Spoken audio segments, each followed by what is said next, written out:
lecture assez claire sur la situation politique de notre pays.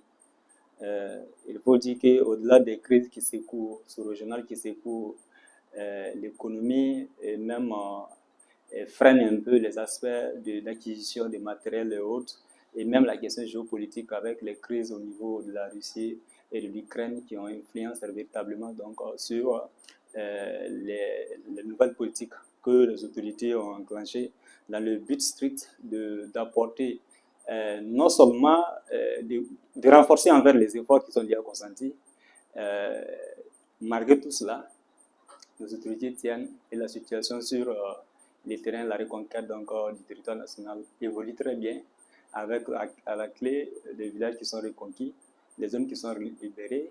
Donc, on voit aussi la réinstallation de certaines populations. Et ce sont ces éléments qui caractérisent en réalité la situation politique de notre nation.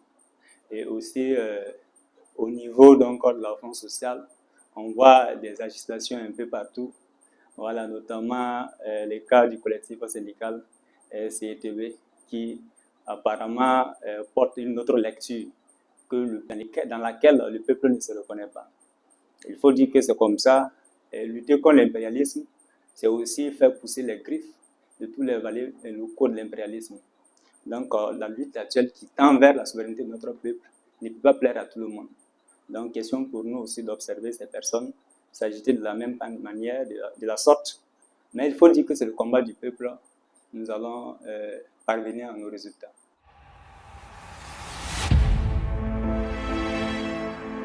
Nous sommes dans une situation particulière, exceptionnelle. Notre pays fait face à des attaques barbares et lâches depuis 2015.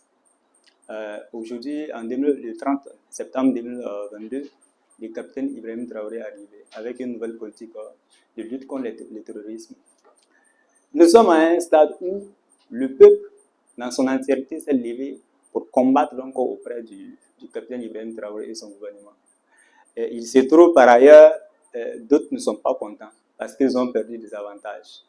Et ce qui a amené de voir toutes ces critiques, ces observations qui sont faites de part et d'autre, par d'autres, tendant même à faire croire que les réquisitions sont mauvaises et que c'est de façon ciblée qu'elles sont faites. Mais ce n'est pas ça. Moi, je dis aujourd'hui, il tend même à dire, jusqu'à dire que c'est liberticide pour notre pays. Et nous sommes dans une démarche où tout le peuple devrait se mobiliser. À l'heure actuelle, nous étions donc à l'arrivée du capitaine Ibrahim Traoré, on allait dire, que ce soit au niveau des fonctionnaires du public, là, peut-être certains ne devraient pas avoir droit au salaire.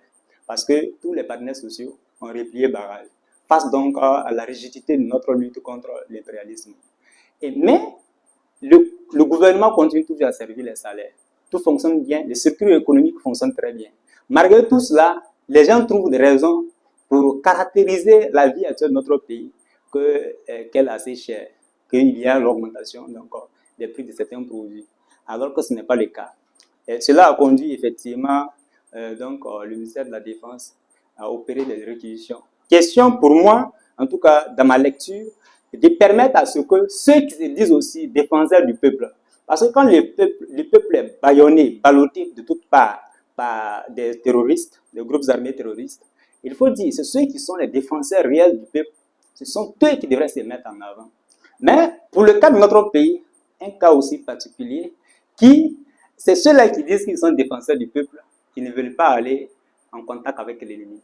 Et même quand on réquisitionne certains, ils disent que non, on ne devrait pas les réquisitionner. Parce que pour eux, ils devraient être habilités à rester à Ouagadougou, dans les plateaux télé, dans les conférences de presse, et même avec certains contenus qui sont en déphasage avec la situation actuelle de notre pays. Mais qui trouvent aussi l'action militaire ou bien la lutte des forces combattantes sur le terrain avec, en tout cas, ils font des critiques qui ne permettent pas de retracer les faits dans leur authenticité.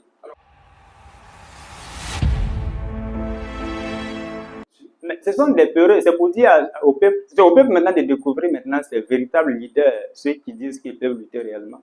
Moi, ici même, je salue monsieur Drabo Wahabou, au moins qui a eu toute la lucidité de se présenter au lieu de rendez-vous parmi tous ces pseudo-leaders-là qui disent qu'ils luttent réellement pour le peuple. Maintenant, vous allez voir, tous les militants vont se convaincre de comprendre que ce n'est pas des gens qui luttent. Sinon, quand on regarde les luttes révolutionnaires, parce que les gens qui se réclament de la révolution, c'est le sang. Hein. Parce que la lutte révolution, c'est une lutte implacable. Une lutte où il y a mort d'homme, il y a le sang.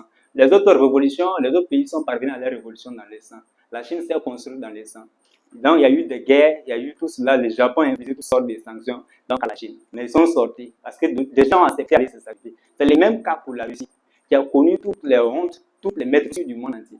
Mais voici des gens en réquisition pour aller défendre le peuple. Et refusent cela. C'est un manque de responsabilité. Et c'est éhonté. Donc, les militants devraient, en toute honnêteté, toute responsabilité, c'est de solidariser de l'action de ces personnes qui ne sont pas dignes de rester encore dans ces structures-là auxquelles ils réclament. Moi, je dis, les réquisitions, même les pays qui aujourd'hui nous ont envoyé les tests sur les libertés individuelles et autres, là, ces pays-là, quand ils sont dans des crises, dans des situations particulières, il y a des mesures qu'ils prennent, qui tendent même à supprimer ces libertés individuelles. Parce que les libertés individuelles, c'est quoi? Elles sont bonnes pour un pays qui est dans un climat favorable, où l'économie, la sécurité, il y a la stabilité, il y a la paix sociale et tout ça. On peut permettre à ce que les gens soient libres d'exprimer, de faire sortir, de disposer de leurs personnes et autres. Mais quand vous regardez en Ukraine, c'est un pays d'Europe, non? Mais l'Ukraine est mieux placée pour respecter les questions de libertés individuelles. Mais aujourd'hui, quand vous tentez de quitter l'Ukraine, une fois que vous avez 18 ans, à 18 à 60 ans, vous quittez l'Ukraine, on vous saisit. Et ce sont les drones qui sont en haut. Hein. Les drones-là contrôlent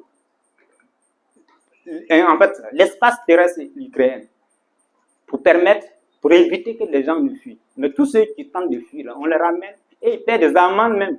Et ils sont enrôlés maintenant des forces pour combattre donc pour la cause nationale. Je me dis que le peuple aujourd'hui a identifié ses véritables défenseurs. Ceux qui sont réellement pour le peuple sont connus. Depuis l'arrivée du capitaine Ibrahim Traoré, vous voyez un peu, il y a des mouvements partout, spontanés partout. Des gens acclament. Des gens acclament. D'autres même temps à nous dire, parmi encore ces leaders qui ont fui, d'aller assumer au moins leur patriotisme, prouver à quoi ils sont prêts vraiment pour défendre le peuple. Il tend à nous dire que nous sommes là pour applaudir. Mais nous ne pouvons pas voir tous ces résultats et puis avoir des larmes aux yeux. C'est pas